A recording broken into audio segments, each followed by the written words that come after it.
Nos vamos en vivo a Casa de Gobierno, conferencia de prensa del vocero presidencial. Discrecionales a provincias. Esto lo aclaramos porque estamos transparentando un sistema que funcionaba solo en favor de la propia política. Los recursos que corresponden a cada jurisdicción, hubo algún trascendido inexacto, se están enviando a través de las transferencias automáticas, tal como ocurrió siempre. Las discrecionales, las transferencias discrecionales, que son efectivamente las cajas que se han utilizado históricamente para hacer política, esas se han terminado y, bueno, por supuesto, es la decisión del presidente Milei que esto así haya ocurrido o esté ocurriendo, y fue lo que dijo siempre, por supuesto, en campaña y desde el 10 de diciembre que asumió al cargo de presidente de la Nación. Así que se termina la plata para recitales de dudoso financiamiento, para organizaciones sociales que solo buscaban el beneficio de sus representantes, para el empleo militante. Entendemos que si todos estamos haciendo un esfuerzo, especialmente la gente, el que trabaja y el que todos los días la pelea en la Argentina, entendemos que también el esfuerzo tienen que hacer los gobernadores. En cuanto a la gira del presidente, hoy es el último día del presidente Milei en Israel. Hace unas horas visitó el kibutz Nir Oz, donde ocurrió allí, como todos saben, uno de los atentados más crueles contra Israel. Estuvo acompañado por el presidente de Israel y la primera dama. Más tarde se va a reunir con familiares de las personas secuestradas por la organización terrorista Hamás y, mañana por la mañana la comitiva estará viajando a Roma. Allí se van a sumar, esto ya lo saben porque tienen la agenda completa, pero allí se sumará el ministro del Interior, Guillermo Francos, la ministra de Capital Humano, Sandra Petovelo, y el secretario de Culto, Francisco Sánchez. Por último, y me abro a preguntas, el Ministerio de Seguridad de la Nación va a restablecer a partir de mañana el reglamento para el empleo de armas de fuego por parte de los miembros de las fuerzas, que la ministra Patricia Bullrich había aprobado en el año 2018 y que fue derogado por la antropóloga Sabina Frederick 10 días después de su asunción. Este protocolo, por supuesto, que es una buena noticia para hombres y mujeres de nuestra fuerza, y desde ya entendemos que es una mala noticia para los delincuentes que van a tener que pensar más de una vez qué es lo que quieren hacer antes de salir a cometer un delito o poner en riesgo o terminar con la vida de un argentino. Así que esta tarde, 15 horas, la ministra Bullrich va a contar en conferencia de prensa todos los detalles referidos a este punto. Ahora sí, soy todo oídos para las preguntas que tengan para hacerme. Muchas gracias. Buen día, Pablo Gagliano de Radio Continental. Yo lo quiero consultar con respecto a la disminución de los subsidios para las empresas de colectivos y también la reducción del Fondo Compensador del Interior. ¿De qué manera, en principio, de cuánto es esta reducción? Es una decisión de economía. ¿De qué manera va esto a repercutir en tarifas de colectivos? Si esto se habló con los gobernadores, porque hay muchas empresas que dicen que no pueden pagar el salario de los colectiveros. Estas dos cosas, ¿cómo afecta en tarifas y qué va a pasar con los salarios? Si las empresas pueden o no hacerse cargo del pago de salarios. En principio, vamos por supuesto que todo está en línea por supuesto que lleva tiempo y lo hemos dicho desde un principio, la reducción de los diferentes subsidios probablemente lleve varios años terminar con ellos. Incluso creo que el ministro Caputo había establecido un cronograma de 1/3 de reducción de subsidios por año. Por supuesto que después la propia coyuntura y cómo se vayan desenvolviendo los hechos irán definiendo un poco mejor ese esquema. De todas maneras, a lo que te referís, esto guarda relación con o esta decisión guarda relación con el pacto fiscal que los gobernadores provinciales y el gobierno nacional firmaron entre 2017 y 2018, donde se comprometían a eliminar progresivamente los subsidios diferenciales en materia de transporte para el área metropolitana, como así también establecía que las provincias definirían las diferentes compensaciones que cada empresa de transporte público iba a necesitar. Así que, en principio, el objetivo de todo esto es la equidad a lo largo y a lo ancho del país, y dejar de beneficiar a algunos en detrimento, por supuesto, de beneficiar a otros sin demasiada razón para hacerlo, ¿no? Ya que todos los argentinos somos iguales. En tal caso, lo que vamos a tratar de hacer siempre, en este cambio de esquema y en estas modificaciones que, al paso que nos permite los procesos, la burocracia y la coyuntura, hacer que efectivamente le llegue el subsidio a quien lo necesita. Bueno, por supuesto que va a repercutir en tarifas, en tanto y en cuanto, te repito, quien necesite. La lógica de todo esto, más allá del impacto en tarifas, es que el que necesite viajar lo pueda hacer, sea porque pueda pagar la tarifa o sea porque efectivamente en esta segmentación que se haga de acuerdo a la capacidad de cada ciudadano que use el transporte público, reciba el subsidio correspondiente. Así que tratamos de que el nuevo esquema sea no solo justo, sino que además permita que todos puedan usar el transporte público. Buen día. Hola, Manuel, ¿cómo andás? ¿cómo te va? Bien, Martín Fernández, Radio de la Ciudad. Quería preguntarte acerca de la controversia que generó la llegada al Congreso de un proyecto de ley por parte de legisladores de La Libertad Avanza con la intención de derogar la ley que permite a las mujeres practicarse la interrupción de un embarazo. Dos consultas al respecto. Si esto tiene que ver con una intención de alineamiento de alguna manera con la Iglesia, teniendo en cuenta la visita del presidente Milei el lunes que viene al Papa. Y en segundo orden, puntualmente, ¿cuál es el sentido de esta ley o de este proyecto de ley que pretende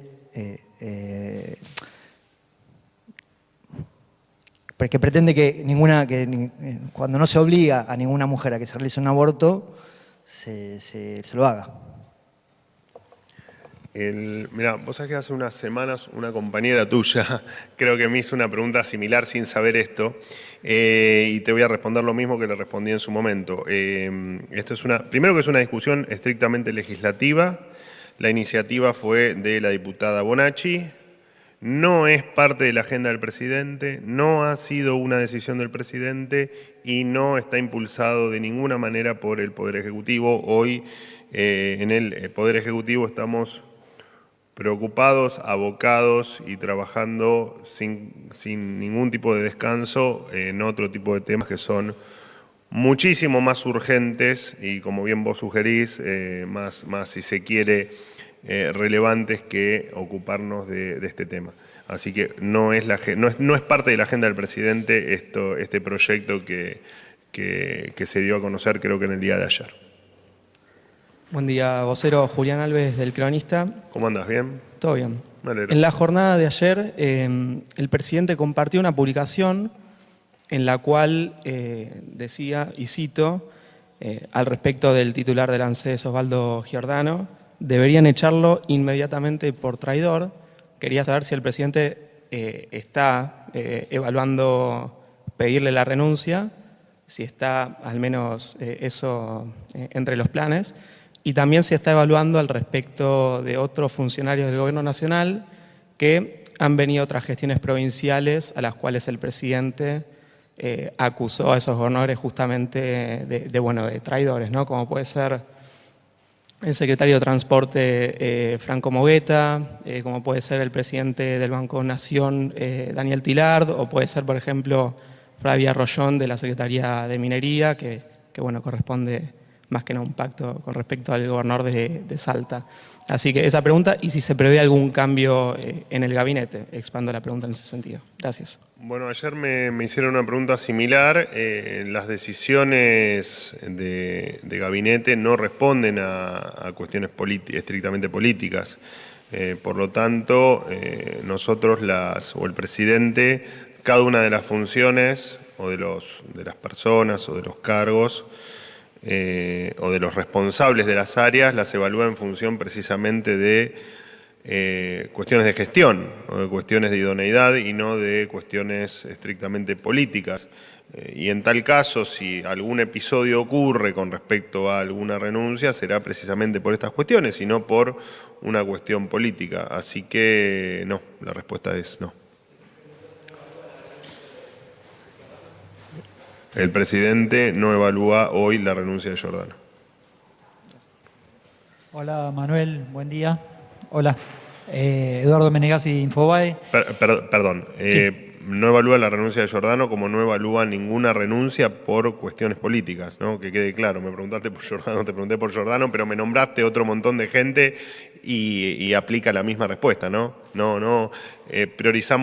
Siempre priorizamos la idoneidad, la gestión y el que efectivamente sea gente funcional al proyecto que queremos de país. Hola Manuel. Hola. Ayer la CGT emitió un comunicado o difundió un comunicado en redes sociales donde explicitó que pedirá un aumento al menos del 85% en el Consejo del Salario Mínimo Vital y Móvil. Si bien la negociación es entre empresarios y sindicalistas, el gobierno cumple un papel ahí de mediador y quería saber qué posición adoptarán si se produce este pedido, ¿no? Bueno, eso todavía no tenemos, obviamente que estamos al tanto de lo que circuló en relación al comunicado y al 85%. Bueno, será parte de la negociación. La verdad es que no tenemos nada para agregar con respecto a eso. Así que cuando tengamos una definición se las transmitiré, pero me parece que en tal caso el Ministerio de Capital Humano, la Secretaría de Trabajo te podrá dar alguna precisión adicional, pero me parece que esa precisión no va a estar hasta que la conversación no avance. Buen día, Manuel ¿Cómo Hernán andás? Mundo, de Radio Nacional. El presidente ordenó el retiro del proyecto de la ley ómnibus, de la ley bases. En lo inmediato, ¿puede esperarse que el gobierno decida poner pausa al envío de otros proyectos al Congreso, interpretándose así que es reducir de alguna manera a una expresión mínima el funcionamiento del Parlamento? Y por otro lado, quería preguntarte si en función también del Congreso ya hay alguna decisión tomada respecto del 1 de marzo, sesiones ordinarias en donde el presidente se hace presente, un formato parecido al de el día de su jura, del inicio de gestión, con un mensaje de espaldas al Congreso en escalinatas. ¿Eso está ya definido? Con respecto a la última pregunta, claramente no hay ninguna definición de cómo va a ser efectivamente la organización, ni el protocolo, ni horarios, ni nada que tenga que ver con ese día. Todavía no hay ninguna definición. Cuando exista, por supuesto, se las voy a transmitir. Lo cierto es que la sensación que dejó el Congreso en general y algunos legisladores en particular es que no hay demasiada intención de promover, colaborar y empujar el cambio que la gente propuso con su voto en noviembre, ¿no? En este 56%, que en definitiva fue o es nuestro mejor plebiscito, ¿no? Hablábamos de plebiscito, de consulta popular. Bueno, me parece que ahí tenemos no hace mucho tiempo tuvimos el mejor plebiscito de lo que se quiere hacer en Argentina. En esta falta de colaboración se evaluará efectivamente qué camino tomar con lo que deseamos, que es la ley bases, que era lo más urgente para nosotros, y con el resto de las cuestiones que tengan que darse tratamiento legislativo. Para todo lo demás tenemos las herramientas constitucionales como para seguir adelante y quedó a la vista de todos que la economía podemos seguir saneando la economía sin necesidad de que haya leyes que tengan que pasar por el Congreso, porque efectivamente sin la ley bases y con el DNU vigente, pero con algún punto observado por la justicia, sin embargo, hemos cumplido con creces los objetivos para enero. Creo que ayer lo conversaba con ustedes, el tema del equilibrio fiscal de enero, del mes de enero, la inflación que vemos con mucho optimismo en las proyecciones privadas, por supuesto,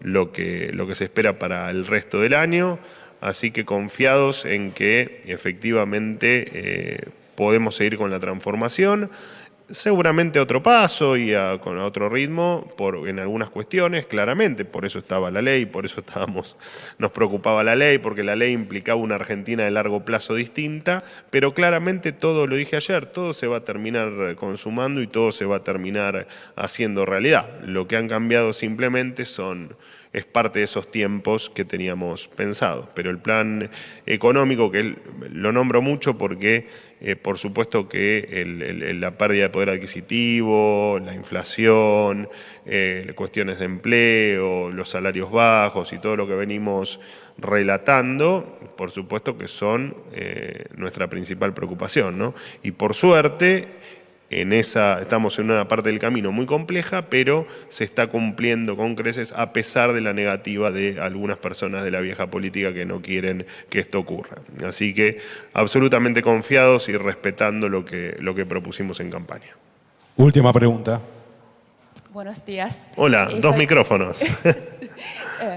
Mi nombre es Isabel, de Phoenix TV de Hong Kong. Mi pregunta es, hace poco los medios argentinos informaron que el presidente Milei dijo que no considera a China como un socio estratégico. En ese sentido, el gobierno aún reconoce a previamente firmado relación de, digamos, el socio estratégico integral entre ambos países y los proyectos de cooperación incluyendo infraestructura bajo la iniciativa de la Franja y la Ruta. Gracias. Sí, a ver, ahí hay una confusión que se dio en algunos medios. Nosotros confiamos plenamente en que los privados puedan tener la libertad de hacer negocios con quien se les ocurra alrededor del mundo. Y de hecho, con China tenemos buena parte de nuestro comercio internacional, está relacionado a China, tanto en importaciones como en exportaciones, y ojalá que eso se siga profundizando y que cada vez más argentinos hagan negocios con el mundo, en una Argentina que venía muy rezagada con respecto al mundo, ¿no? Nos habíamos caído del mundo en materia de comercio internacional, ni hablar en materia de política o de diplomacia. Por lo tanto, nosotros damos la bienvenida a que todos puedan negociar con China o con cualquier otro país del mundo. El presidente lo ha dicho, una cosa son las relaciones entre privados y otra cosa son las cuestiones diplomáticas o los negocios que pueda haber Estado-Estado, ¿no? Me parece que ahí había una confusión, creo que había quedado clara, si no, bueno, la estoy repitiendo ahora, ¿no? No estamos hablando nunca de la relación comercial entre los empresarios o las personas en Argentina y los empresarios y las personas en China. Nada tiene que ver eso con lo que ha manifestado el presidente de la Nación en relación a las relaciones diplomáticas, que de hecho son muy buenas y cordiales. Listo, muchísimas gracias.